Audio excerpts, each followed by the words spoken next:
Hello दोस्तों, welcome back to my YouTube channel. दोस्तों, बात करेंगे हम सीटेट दिसंबर 2024 के संबंध में, यानी केंद्रीय शिक्षक पात्रता परीक्षा 2024 की तिथियों में दूसरी बार हुआ बदलाव। देखिए, तिथियों को लेकर के बात करेंगे कि आपकी परीक्षा से संबंधित क्या कुछ अपडेट दिया गया है। ये वीडियो उन कैंडिडेट के लिए है जिन्होंने सीटेट दिसंबर 2024 का फॉर्म अप्लाई किया है। चलिए एक बार देखते हैं इसमें क्या कुछ अपडेट है, और जो भी अपडेट आपको दी जाएगी वो ऑथेंटिक होगी। वीडियो को भी लाइक शेयर करिएगा, और यदि आप चैनल पर पहली बार विजिट किए हैं तो चैनल को भी सब्सक्राइब करके बेल आइकन को प्रेस कर लीजिएगा, जिससे हर लेटेस्ट अपडेट आपको समय से मिलती रहेगी। चलिए एक बार देखते हैं कि सीटेट दिसंबर को लेकर के क्या कुछ अपडेट है आज की इस वीडियो में। साथियों, जैसा कि आपको पता है कि सीटेट दिसंबर 2024 का फॉर्म जो अप्लाई होने का लास्ट डेट था वो पूरी तरह से समाप्त हो चुका है। अब यहाँ पे रह गई बात यहाँ पे संशोधन को लेकर के, यानी कि जितने भी कैंडिडेट फॉर्म अप्लाई किए हैं तो उनके अगर फॉर्म में कोई भी त्रुटियाँ हो गई हैं तो उसको सुधार के लिए यहाँ पे जो है अपडेट आई हुई है कि आप उसे सुधार कैसे कर पाएंगे। यहाँ पे देखिए, सीटेट आवेदन में त्रुटि सुधार के लिए 21 से खुलेगा पोर्टल। तो यानी कि 21 अक्टूबर 2024, तो आज है आपका 21 अक्टूबर 2024।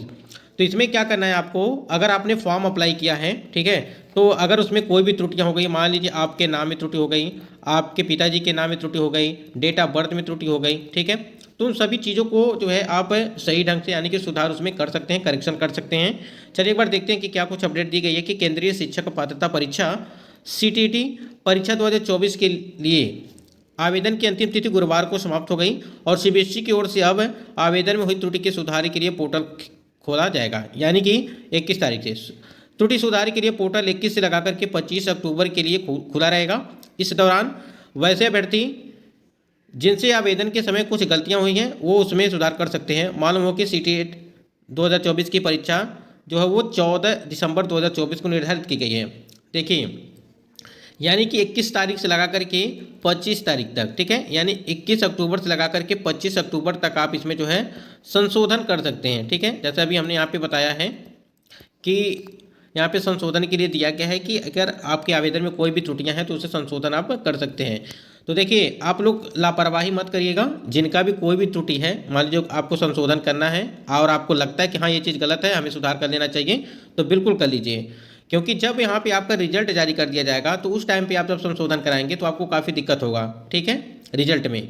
इसलिए पहले ही इसको जो है आप संशोधित कर लीजिए, क्योंकि आपको मौका दिया जा रहा है, ठीक है, तो आप इसे संशोधित कर लीजिए। रिजल्ट आने के बाद आपका संशोधन हो पाएगा या नहीं हो पाएगा वो बात की बात है, लेकिन अभी जो अपडेट है कि आप उसे संशोधन करिए अगर आपके फॉर्म में कोई भी त्रुटियाँ हैं तो, ठीक है। ये तो आपकी हो गई फॉर्म जो आपका संशोधन को लेकर के हो गया। अब यहाँ पे देखिए, यहाँ पे आपकी परीक्षा से पहले कुछ इंस्ट्रक्शन दिए गए हैं। जैसे आप लोग ओएमआर सीट जब फिलअप करते हैं तो उसमें कैसे कैसे चीज़ें होती हैं जो इनवैलिड हो जाती हैं और वैलिड किस प्रकार से होंगी ओएमआर सीट में, तो यहाँ पे दिया गया है। देखिए, यहाँ पे अगर आप आएंगे तो एक ओएमआर का फॉर्मेट दिया गया है, और इसमें जो है करेक्ट और इनकरेक्ट जो है way to the darkening shading is show in the table below for the strict complete. अब यहाँ पे देखिए, पहले नंबर पे आप देख पा रहे हैं कि अगर आप इस प्रकार से जो है बबल्स भरते हैं तो आपका यहाँ पे वैलिड माना जाएगा। देखिए, यहाँ पे लिखा गया है किस किस प्रकार से आप यहाँ पे बबल्स को भरेंगे तो आपको वैलिड माना जाएगा, और किस प्रकार से आप बबल्स भरेंगे तो इनवैलिड माना जाएगा, ठीक है। यहाँ पे देखिए, चीज़ें समझ लीजिए, क्योंकि आगे चल करके आपकी परीक्षा में काफ़ी दिक्कत होता है, तो यहाँ पे चीज़ें समझना सही रहेगा, आगे चल करके कोई दिक्कत ना हो। देखिए, यहाँ पे पहला आपका यहाँ पे वैलिड है, फिर दूसरा भी आपका वैलिड है, ठीक है। तीसरे नंबर पे इनवैलिड है, क्योंकि यहाँ पे बबल्स यहाँ पे पूरा नहीं जो है बबल्स किया गया है, ठीक है। उसके बाद यहाँ पे देखिए इनवैलिड दिया गया है। देखिए, पूरा यहाँ से यहाँ तक इनवैलिड दिया गया है। वैलिड कहाँ पे हैं, सिर्फ दो ही। कहने का मतलब ये है कि अगर आप इस प्रकार से चीज़ें यहाँ पे लगाते हैं, ठीक, पहला और दूसरा को छोड़ करके आप इस प्रकार से आप जो है फिलअप करते हैं जो यहाँ पे दिया गया है, तो आपका जो है इनवैलिड माना जाएगा। और जब इनवैलिड माना जाएगा तो इस प्रश्न को जो है डिलीट कर दिया जाएगा। डिलीट का मतलब ये होगा कि इस प्रश्न पे आपको नंबर कोई भी नंबर नहीं मिलेगा। तो इसलिए जब भी आप बबल्स भरते हैं, ठीक है, मान लीजिए आप बबल्स भरते हैं तो पूरे अच्छे तरीके से उस बबल्स को भरिए, ठीक है, पूरे अच्छे तरीके से उस बबल्स को भरिए। और यहाँ पे देखिए, यहाँ पे इस प्रकार से जैसे हम यहाँ पे हमने किया है, सेम यहाँ पर भी देखिए वो चीज़ें की गई हैं, तो आपको इसी प्रकार से चीज़ें रखनी पड़ेगी, नहीं तो आपका इनवैलिड माना जाएगा। ये हो गया। देखिए, जो चीज़ दिया गया हम उसी को आपको बता रहे हैं जो ऑफिशियल है, ठीक। अब आगे देखते हैं, कई सारे महत्वपूर्ण अपडेट हैं इसमें, एक बार देख लेते हैं। देखिए, यहाँ पे important information at a glance for the CTET December 2024 के दिया गया है, जिसमें आपको बताया गया था कि फॉर्म अप्लाई आपका जो है 17/9/2024 से लगा करके आपका जो फॉर्म अप्लाई हुआ था, ठीक है, और यहाँ देखिए last date of the submission application online application यहाँ पे दिया गया है 16/10/2024 तक। ठीक है, पूरे 1 महीने तक समझिए कि आपका फॉर्म अप्लाई हुआ है। अब यहाँ पे देखिए करेक्शन की डेट जो दी गई है, यहाँ पे देखिए करेक्शन की डेट दी गई है 21 से लगा करके 25 तारीख तक, जैसे हमने शुरू में ही आपको बताया था। No correction shall be allowed under any circumstances after this date. ठीक है, देखिए आप इसी डेट के अंदर ही आप जो है यानी कि 21 से लगा करके 25 के बीच में ही आप संशोधन कर सकते हैं, अपने फॉर्म में करेक्शन कर सकते हैं। ठीक है, उसके बाद से आपको संशोधन करने के लिए कोई भी मौका नहीं दिया जाएगा। ठीक है, इस बात को ध्यान रखिएगा। और एग्जामिनेशन की अगर बात करें यहाँ पे एडमिट कार्ड को लेकर के, तो 2 days before the day of examination, और देखिए यहाँ पे 14 तारीख को आपका परीक्षा है, यानी कि 14 दिसंबर 2024 की आपकी परीक्षा कराई गई है।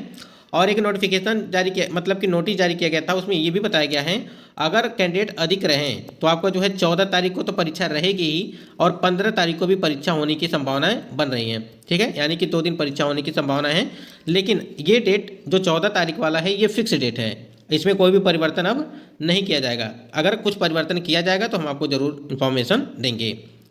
उसके बाद देखिए यहाँ पे सबसे जो महत्वपूर्ण चीज़ है वो एग्जामिनेशन को लेकर के है, यानी कि आपका पेपर फर्स्ट और पेपर सेकेंड। यहाँ पे चीज़ें समझिए, यहाँ पे आप देख पा रहे हैं कि सेंट्रल टीचर एलिजिबिलिटी टेस्ट। ठीक है, हम लोग पेपर फर्स्ट और सेकंड को लेकर के बात करेंगे। देखिए 14 तारीख को आपका एग्जाम है। ठीक है, अब जितने भी कैंडिडेट थोड़ा सा ध्यान देंगे यहाँ पर, क्योंकि अगर यहाँ पे आप ध्यान नहीं देंगे तो आगे चल करके आपको काफ़ी दिक्कत होगा। देखिए सबसे पहले आपका पेपर फर्स्ट सेकेंड कराया जाएगा। ठीक है, पेपर सेकेंड आपका कराया जाएगा, थोड़ा सा ध्यान दीजिएगा। यहाँ पे पेपर सेकेंड कराया जाएगा, यानी कि वो पेपर सेकेंड होगा वो मॉर्निंग में होगा। ठीक है, पेपर जो सेकेंड वाला है वो मॉर्निंग में कराया जाएगा फर्स्ट शिफ्ट में। ठीक है, उसके बाद यहाँ पे देखिए 9:30 बजे से आपका पेपर स्टार्ट हो जाएगा, 12 बजे तक चलेगा। ठीक, यानी कि 14 को आपका मॉर्निंग शिफ्ट में कराया जाएगा पेपर सेकेंड। ठीक, उसके बाद फर्स्ट जो पेपर आपका होगा वो इवनिंग के टाइम पे होगा। ठीक है, यानी देखिए जो आपका 6 to 8 के लिए है, ठीक है, ये सीटेट की अगर बात करें हम, और जो आपका पीआरटी वाला है, दोनों में अंतर समझिए। पेपर फर्स्ट आपका पीआरटी के लिए है तो आपका इवनिंग में होगा, यानी कि 2:30 बजे से लगा करके 5 बजे तक आपका पेपर होगा।